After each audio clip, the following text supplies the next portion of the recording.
इथून जायचंय का आपण?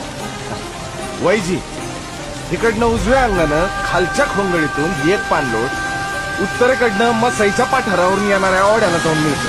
तिकडं मेढ बी जरा पातळ आहे आणि पाण्याला खळखळाट असा की चावल सुधी काय कुजायची नाही बघा. तसंच उत्तरेकडून वड्यातून पलीकडे गेलं का मसाईचं पाठ, मग येडा माग राहतोय. मसाईच्या पाठारापासून डावीकडं कुवारखिंड, मग खोतवाडी. खोतवाडीच्या पुढची एक छोटीशी खिंड वालांगी. का आंबेवाडी, कळकवाडी, रिंगेवाडी, मालेवाडी, पाटेवाडी करून मसावड्यात निघायचं. मसावड्याच्या नंतर पांढरपाणी आणि मग कासारीचा वाडा वालांडला. काईशालगड 4 कोस.